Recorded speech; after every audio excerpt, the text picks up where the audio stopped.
ಇದು ಜೀವನದ ಯುದ್ಧ. ನಾವಿದನ್ನ ಎದುರಿಸಲೇಬೇಕು. ಬೇರೆ ಬೇರೆ ವಿಷಯಗಳು ನಮ್ಮ ಕಾಲೆಳೆಯುವುದಕ್ಕೆ ಕಾಯ್ತಾ ಇರಬಹುದು.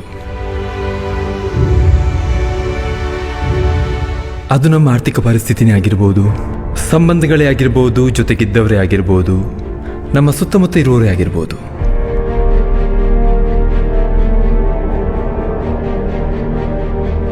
ಈ ಸಂದರ್ಭದಲ್ಲಿ ನಮ್ಮ ಆಪ್ತರು ಅಂತ ಅಂದ್ಕೊಂಡವರು ಕೂಡ ನಮ್ಮಿಂದ ದೂರ ಹೋಗ್ಬೋದು. ಎಲ್ಲವೂ ಸರಿ ಇದ್ದಾಗ ದೊಡ್ಡ ಸಂಖ್ಯೆಯಲ್ಲಿ ನಮ್ಮ ಜೊತೆ ಇದ್ದಂಥ ಜನ, ಕಷ್ಟದಲ್ಲಿದ್ದಾಗ ಕೆಲವು ಜನ ಮಾತ್ರ ಉಳಿದಿರ್ಬೋದು.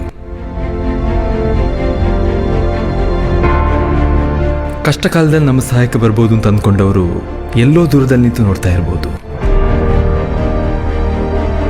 ಆದರೆ ಒಂದಂತೂ ಸತ್ಯ, ಇದು ನಮ್ಮ ಜೀವನದ ಪ್ರಶ್ನೆ, ನಮ್ಮ ಭವಿಷ್ಯದ ಪ್ರಶ್ನೆ. ನಾವು ಹೋರಾಡಲೇಬೇಕಾಗಿದೆ.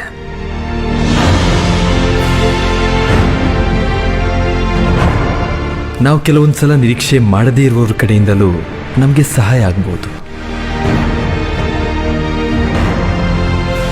ಆದರೆ ನಮ್ಮ ಪ್ರಯತ್ನ ಮಾತ್ರ ನಿರಂತರವಾಗಿರಬೇಕು.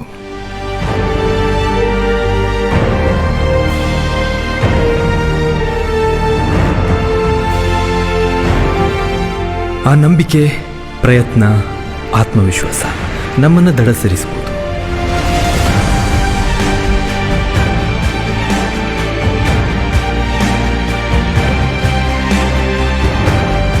ಕಷ್ಟ, ನೋವು, ಹೊಡೆತ ಇವೆಲ್ಲವನ್ನು ಮೆಟ್ಟಿ ಮುಂದೆ ಸಾಗಲೇಬೇಕಾಗಿದೆ.